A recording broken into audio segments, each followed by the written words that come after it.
Together we can mobilize a global mission force to finish the task. This is your tribe.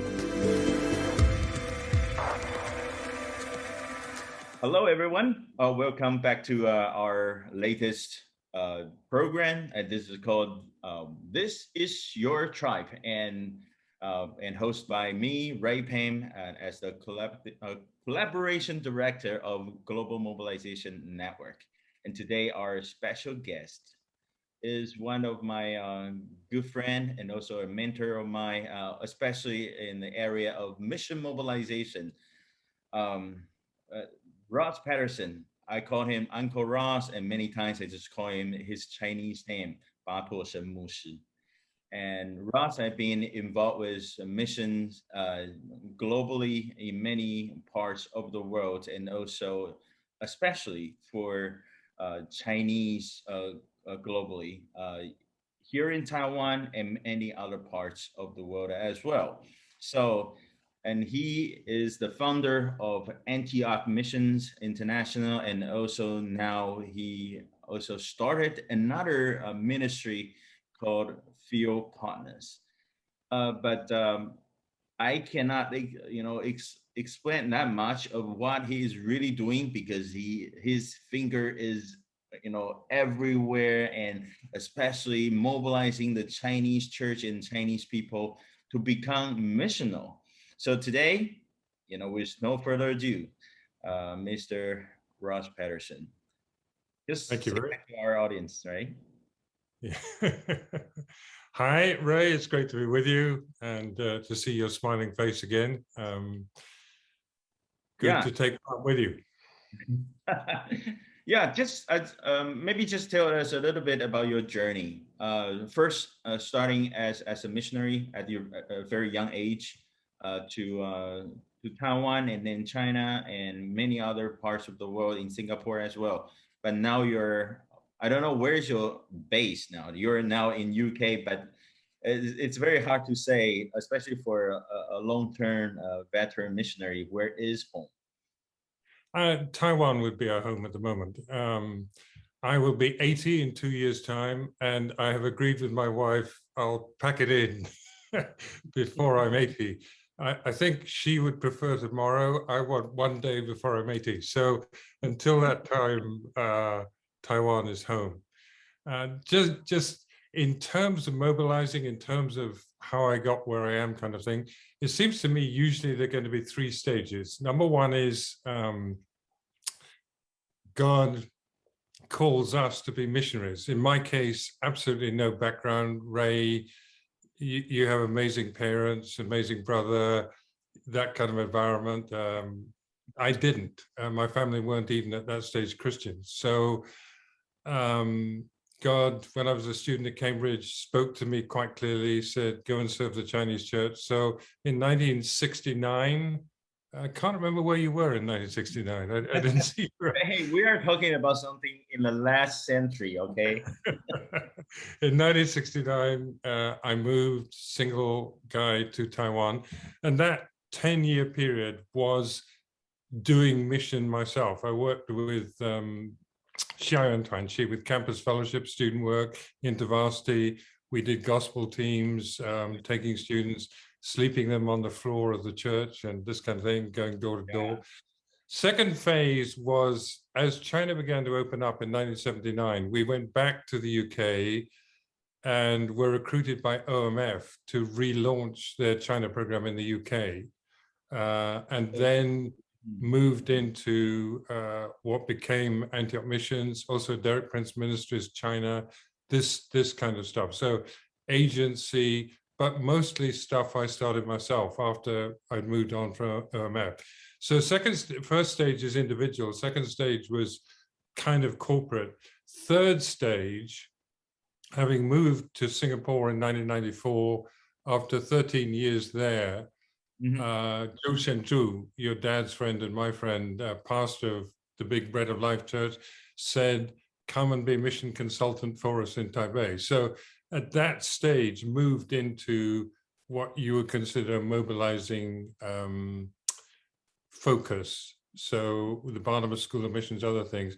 with a vision. Why hang around at my advanced age in Taiwan, working in China and so on, because of the huge conviction that we are seeing and will much more see a wave of Chinese missionaries going out. So it's being involved in that. And if I could throw one thing in, one more, don't want to go on too long, but the battle, one of the strategic battles, it seems to me, with the Chinese is that folk will say, oh, our church has planted 50 churches, 100 churches. My question is, how many of them don't speak Chinese? How many of those churches actually speak a second language? If they're in England, or if they're in France, or if they're in Africa, South Africa, wherever, are they speaking local language, or are they Chinese churches? It's to break that hold that to break that hold that everywhere is Chinese. So the easy thing is to plant a Chinese church, but what you and I are in our hearts is to mobilize to reach different nations, the unreached. Yeah, and so let me come back to the perspective as a missionary. So when you're a missionary, basically your obligation, or the church which supports you see you as a missionary, but the longer you stay in the field, and you also feel like, hey, we can also mobilize the field. I mean, the people I discipleship with, this is a missional discipleship, is not just giving them what gospel is, but also that in realize gospel is actually is a missional gospel. So what has that become like your thing, and and especially through the journey as a missionary? Well, the short answer is the Lord, isn't it? Because if you live long enough in a place amongst the community, actually they become your people much more. I mean, I'm back briefly in the UK at the moment. I look out the window and I think, I suppose I'm one of these, but I don't really feel it. And then we live in a 7-story apartment block, little apartment near London Airport. And kind of when you're in the lift, you're hoping you might meet someone Chinese, but around here there aren't very many, and if you meet someone Chinese, you're connected. So it's if so you weird. The reason why I'm saying it's so weird is because I'm talking with you in English, and most of the time when we communicate, we never like really talk in English. We always no, we don't. But your English is certainly a lot better than my Chinese.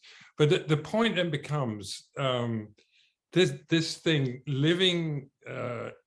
I think in Antioch we did about 10 years of schools of mission in China, Barnabas in Taiwan, and so on. Let me give a narrative. Few months ago, I don't know if you saw it. A group put on the story of Mackay. It's a kind of musical of Mackay. Beautifully done, fantastic. And most of the kids were Down syndrome kids. What do they call that ministry?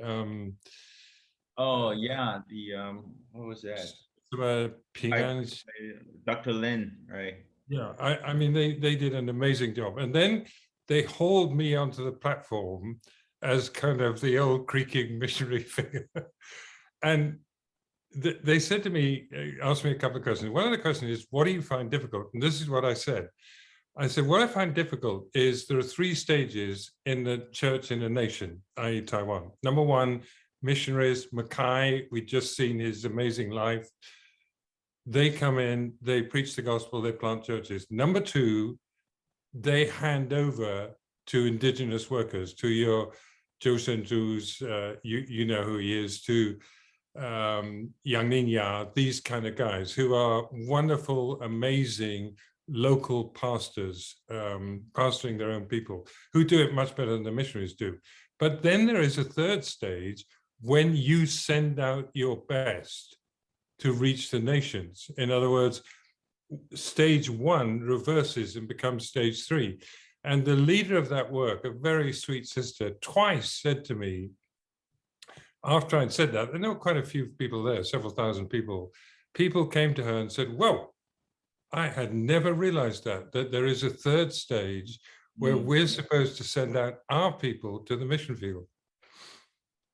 Yeah, I think you're playing a very important role, especially in the context like a Chinese culture, and you're more respected every day, even when you're getting even older. And I'm not saying you're like really that old, but you earn respect just by gray hair. People listen I've to. got any. But I think that's very similar in many other cultures. But also I think it's because you have been walk the talk for so Yeah. many years, and I think that's very important. That speaks volume to the people you're in partnership with, and also they are your partners in church planting and then many other things. And I think yeah, that speaks much more value than just a younger, not really experienced amateur mobilizers, just like me or even my colleagues. It's really hard for us to really convince others like this is so important, and why do we need to convince people Yeah. for missions? I just don't get it. It's through. I have been involved with mobilization for last 10 years, but I always had this question: why it was so hard to Yeah. even it feels like I'm begging people, especially church leaders, to be involved with cross-cultural missions. The Great Commissions. Why it's so hard? I don't understand. Maybe you have some good answers for me. Well, I have this theory that if you take my experience, when we were back in the UK, we church planted in York, in the northeast of England. And I had been 10 years in Taiwan, church planted. So obviously there's going to be mission there. But the problem is being a missionary myself and being a kind of not going to stay very long in one place guy, I handed on. And I handed on to a guy who's a really good pastor, much better pastor than me, but he doesn't have the mission DNA. And I think that element that you get the mover and shaker who creates, then you get the pastor comes in, and unless the pastor's using the word apostolic loosely, unless he's allowing the apostolic in to have free reign to speak about mission, it's not going to fly. People say, well, that was his bag.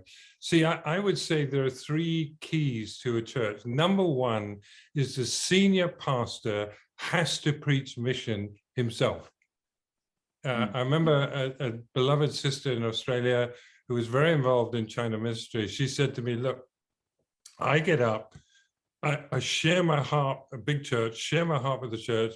The senior pastor gets up and doesn't authenticate what I say. He talks about something else, talks about, the meeting next Wednesday or something or other. And what the people are hearing is this clearly isn't important for the church, because if it was, the senior pastor would say it. And I could tell you, I've got no names, no factual, but one of the biggest churches in Taipei, one of the senior leaders said of the then senior pastor, he told me that he doesn't have a mission vision beyond, and I could name the road, but then you know which church I'm talking about, beyond the road that runs past his church. Now, if that's the case, then it's going to be very difficult for anyone to take mission seriously. The second thing is the definition of mission, that in my generation, if you said mission, it meant cross-cultural mission, but that's now been redefined. My mission, I'm sitting here near London Airport. Caucasians would be in a minority here. We have all kind of Muslim people groups, and my best mate here runs a phone shop. He's a Muslim, and we have these discussions about the Lord Jesus and so on. He's a lovely guy. I'm looking out the window now, and I can see a guy, in the Muslim hat and the clothes walking by. The problem here is that people say, this is my mission. Now, Yeah. it is, of course it is if you're a local church, but if there isn't a word, that's why you and I talk about cross-cultural mission. If there isn't a word that actually says we're not just talking about our Jerusalem, we're talking about the ends of the earth. And I think, not deliberately, but I think that word mission has been redefined to mean, oh, the people who are walking by over the street because they may be Russian or, you know, African or whatever. The third thing, senior pastor key, the definition of mission key, is the resource and training key. That is the church resourcing mission. Is it giving to the work of cross-cultural mission? Is the church asking Ray Pung in to do a weekend on mobilization? If it's not, and in its teaching program, I can remember a very, very famous teacher coming to Taiwan, and Ling Antang, Bread of Life, said to him, look, Sunday night is Mission Sunday, so could you do a message on mission on Sunday night? He said, I don't have a message on mission. I'm thinking, you are one of the best teachers in the world, and you don't have a message on cross-cultural mission. So that third key, teach it, preach it. All right. I think we have a lot to cover here. What I appreciate you the most is you have been very outspoken, especially, you know, what we just talked about, the definition of missions that have been shifted a lot. And more, we are talking about so-called the holistic mission, talking about, you know, God's mission, Missio Dei. That means your life actually, you know, it's a mission. Your journey, everywhere you go, from everywhere to everywhere. I think that's really I won't say it's an issue, but it's a very modern day you know, reality here, especially in terms of, especially for mission mobilizers. Every time you go to a church and say, okay, this guy is a mission mobilizer, or this guy is going to talk about missions, and people are saying, oh, we've been doing that already. Yeah. So do you see that as an obstacle, or do you see that as, you know, it's just the reality? I think there's a lot of language which confuses the issue to me. I don't think Jesus confused the issue. I mean, Jesus made it pretty clear. And where the church that technically sends us in the UK, but there's very little connection with them. We had a chat with them recently, and the second senior pastor said, hey, it's much harder to go and witness in London than it is to be a missionary. And I'm thinking, give me a break, please. If that's what you're teaching, it would surprise me if anybody came out of your church as a missionary. But maybe that's his reality. You think, you know, to the mission field is just one flight ticket away, but, you know, to preach to a Muslim across the street is so much harder in my context, because from his context, that's what his experience is. And he said, I just need to buy a ticket to Taipei, and that's so easy. but the issue is, what did God tell me to do with my life? It's not, is it hard or is it easy? And come on, the brother you had, who's your sort of chairman or whatever he is, who worked amongst the Muslims for 20 years, are you telling me that was easier for him than it would be to work amongst Muslims in London? Come on, you've got your own culture, you've got your own Starbucks, you've got your own everything to retreat to, even if the work's hard. You haven't on the field. That's right. Lately, I just, you know, because I've been following you, I'm such a big fan always. and on your Facebook, you have been writing some, you know, missionary stories and their testimonies and all those, especially these things people probably don't know. You know, I just quote one of your posts about Wade and Carey, and there's another one of a missionary, the early day missionary to Myanmar, Judson. Adoniram Judson, yeah. Judson, sorry, Judson. Yeah. So you know what I want to ask you is about storytelling. Why it is so important? Because I can tell people, you know, we can talk about James Hudson Taylor. We can talk about William Carey, but it's all very surface. Just one story, or just a book, or just one very famous, miracle of somebody. But why the whole story, the storytelling is so important, especially in Mm. terms of mobilization. Well, it's interesting that if you think of it, a major part of the New Testament is about a missionary, the Apostle Paul. The book of Acts is mainly him in the second half, a lot of his writing. So obviously the Lord felt one of the best ways of writing the Bible would be to talk about a missionary, the story of a missionary in his writing. So I'm just doing what the Holy Spirit did. But more than that, I think, first of all, you, I guess, are Taiwanese. I am British. I'm actually Scottish. So I define myself by British stories in my early days. Rob Roy, Robert the Bruce, you probably don't know about them, but what's his name, made a film about it, very famous, successful film. The Scots will define ourselves against the English. The Brits will define themselves against the Germans. So that we've got Churchill stories, we've got hero stories. You've got the guy, what's his name, who rescued Taiwan because the gecko spoke to him, or something or other. Cheng Gong Liang or something or other is his name. I forget. So actually, when we think of how do I define my nationality, quite a lot of it is stories. Modern stories are football. England gets to the final of the European Soccer Championship.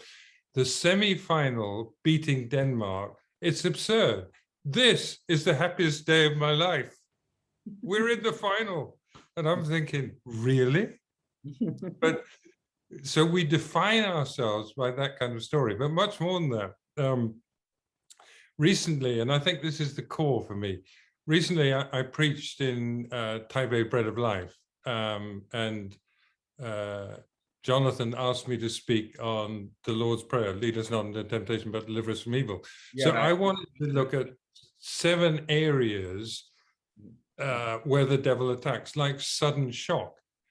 And what I did, if you may have heard it, I don't know, but I illustrated it from the life of William Carey. Why?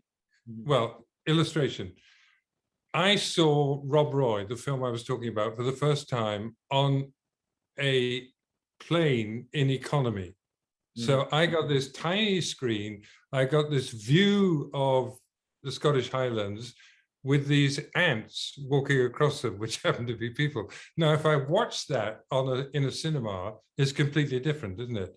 Yeah. What a missionary does, someone like William Carey or Adoniram Judson or John G. Patton that I've been talking about recently, their lives are so unusual and so different that what we're trying to illustrate is shown clearly. So instead of just saying the devil will bring unexpected tragedy, loss, you talk about Carey translating multiple editions of Indian languages Bible and the whole thing burning down. The illustration focuses on the point. Doctrine of suffering, much easier to illustrate. You need the Bible verses, but you need to show what these guys went through in order to get to where they went.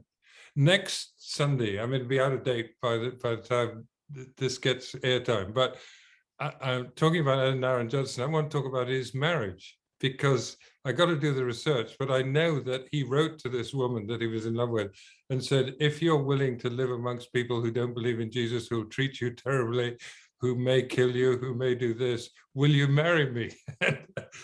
all that is romantic. All that is doing is illustrating 先有意向, 后有对象. First you have your vision, then you look for your opposite number. So it draws out that principle.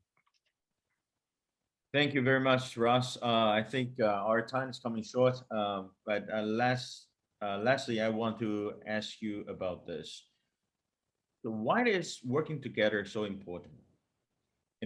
Working together as different people, working together as different generations, working together with different skill sets, working together even we don't agree with different issues sometimes. But we all appreciate the partnership. But why it is so important, especially I'm speaking on behalf of a network. So Yeah, just, yeah. yeah, just tell us a little bit about that. I think you don't go very far in service to the Lord before you discover what you are, but also what you aren't.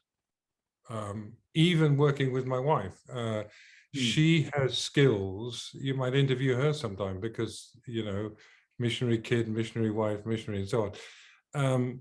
She has skills that I don't have. She has approach to stuff that I don't have. Now, you multiply that across different people, different giftings, and only then are you going to be able to find what the Lord is really saying. Working corporately, you got a problem and you're praying together and somebody says, I got it, the Lord's just told me. You probably would never have seen it. So different giftings, different abilities, different backgrounds, because our own cultures so define the way we behave. Going back to old Zhou Shenju, in the early days when we were working in campus fellowship, in the intervarsity work, I can remember him saying to me, you need to watch it, because I can see you in a meeting and you're getting upset about something, but you don't say anything until you say it too strongly. So just be careful. So you need the other guy to be looking out for you and saying, hey, there's something you may not be seeing. Thank you very much. I think I need to digest a little bit because I always came for working with others, but sometimes it's just not about my desire, but also if people really want to work together with you. But starting with myself is always a good starting point. Thank you, Russ, for your time, and hope you have a wonderful time back in UK. But also looking forward to see you very soon, face to face, especially Amen, brother. in pandemic time. Thanks, Yeah. Ray. So I hope you really have a good time, especially during this special time. I think the lockdown just been lifted. So what do you see, especially here in UK? Can we have a better understanding of the spiritual atmosphere now, or you can tell us a little bit about that? The UK, I'm not really that qualified to speak about it, but the Lord is moving, but society as a whole is in a very dark place, I feel. We need a serious move of God that would change hearts and change minds. It just saddens me to be back here, to be honest, sometimes. So pray for the UK that Judson Cornwall, you probably don't know him, he's a kind of guy from the past, but he was once praying and said, Lord, these British people, just forget about them. And Lord said, I can't. Too many of their old warriors so cried out to me for this nation that I can't let them go. So we're holding on. Thank you, Ross Patterson, my good friend, also a mentor of many. Thank you very much for your service, especially to the Chinese-speaking world, and thank you. Still working a very challenging role as a mobilizer, in your context and many other places as well. Appreciate your time. Thank you, Bye. Ray. Thank you. Bye-bye.